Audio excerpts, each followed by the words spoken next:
It was a story that the world had forgotten, a story of 14 years of struggle, a story that had been brushed under the carpet until one YouTube video that went viral. The video was called Kodaikanal Won't. Kodaikanal won't, Kodaikanal won't, Kodaikanal won't step down till you make amends now.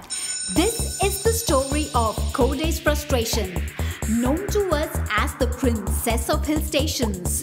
Unilever came and left devastation as they exposed the land to contamination.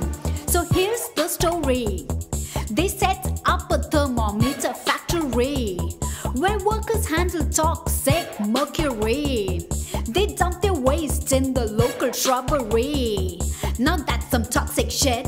By the way, what they say, that the factory was safe as day. They don't trust a word of what the workers say. What about the polluting, the mercury poisoning? It's life-threatening, there's kids suffering. Poison in the soil, you don't have a spoil. Your cleanup was a sham, there's poison in the air. You ain't done, done.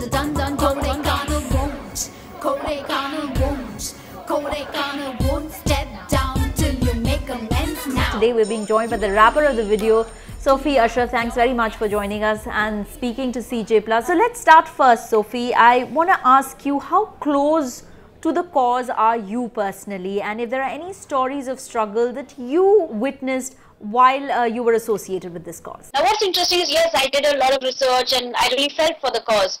But I think what really changed me as a person was, after I wrote the song, I met some of the workers from Kodaikanal.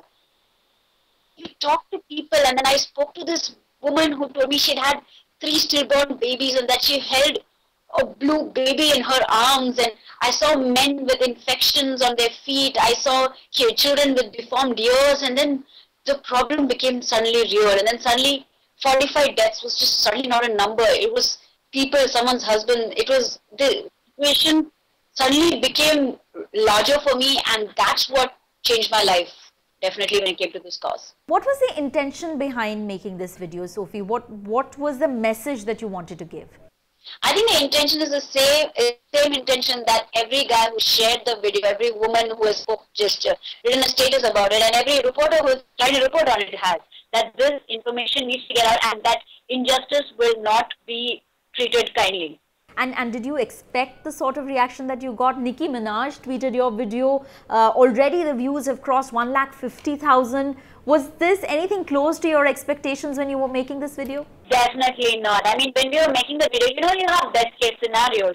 And we like, okay, we will get maybe a bunch of influencers, we'll talk to them, we'll request them. And we kept thinking India, India, India. We did not think that this would go on a global scale. I mean, whoever that person is who has posted this on Reddit, you have made us go global. Nicki Minaj tweeting about it, like you mentioned, we did not expect it. This has bypassed our wildest expectations. So yeah, I think that is the whole point of an internet phenomenon. You cannot expect anything. You cannot write a viral thinking it's going to go viral. Unilever has been hiding behind their fake PSAs and Pepsodent smiles. They wash their hands off Kodai with life. Boy, there's nothing fair or lovely about this trial. But this is real. Prolonged exposure got many men killed. If you can talk to us, Sophie, about the process of making the video. There have been lots of people who've been writing to us asking why you chose that Nicki Minaj number, why not an original song, or how much time did it take for you to conceptualize the video, to actually shoot it out? I have a little bit of advertising experience, so I put in all my advertising experience into this. Let's take a popular song, because for one, if it's a tune that everyone knows, then you're not paying attention to the tune, you're listening to the lyrics.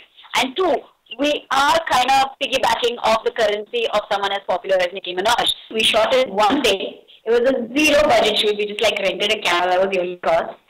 Everyone whom you see in the video has come in for the cause. The protesting that you see is all volunteers of Vetiver and the other media. You can freeze a frame, tag a person and ask that person about the cause, and they'll be able to tell you the cause like the back of their hand. There are lots of questions that have come for you, Sophie. Let me just read some of these questions. So first one here has been sent by Surya. His Twitter handle is Surya54543, and he says, Unilever is saying that they have done everything that they have. How true is it? We had occupational safety doctors. So these guys actually clinically diagnosed 108 workers, and they found that 62 have, yes, been affected by mercury. So though Unilever has said they've done everything, they're also trying to sweep a couple of things under the rug and say, you know what, these things we are not liable for. Workers will be handling toxic mercury by their hand because they were not told about the toxicity levels of mercury. These are men and women who aren't engineers, who aren't scientists, so they don't know how toxic mercury can be. There was a man who told me that he used to work at the oven. Now the oven, the moment you open the oven, mercury vapor is flying out at you. So can you imagine mercury on vapor on your mustache, the mercury deposits in your hair? You're taking that home, your kids and your wives are exposed to that. So I would say yes, there has been mercury poisoning. Public memory is short, Sophie, and the trends change every day on socials. So is the fear then that the story of Kodaikanal will be forgotten again? Well, we hope not, because the Kodai Workers Association has been fighting this for 14 years, and this is just one part of the major campaign things that they have done. They have done protests, they have done awareness programs, they've done marches, and now they've done they've done a video. So you can rest assured that they are not going to step down, because these are people who have been directly affected, and also people who have been involved in this process and it's close to their heart. So this, though the social media phase of this might fizzle out in a month, there are other prongs to this approach that will keep going. The company responsible takes owners and compensation is given to all the victims. What can you do? Well, you can sign a petition. There is also a number. Isn't that correct, Sophie? We also have a missed call number that you can give a missed call to, and that will automatically count as a signature. The number is 888-01-09020. I'll repeat that. That's 888-01-09020. So a missed call to this number counts as a sign on the petition. So that's the number that you can use. Pick up your phone, just one missed call, and you can make your voice count. And with that, we're going to thank Sophie for joining us for this very special CJ Plus chat. Thank you so much. Thanks for having me.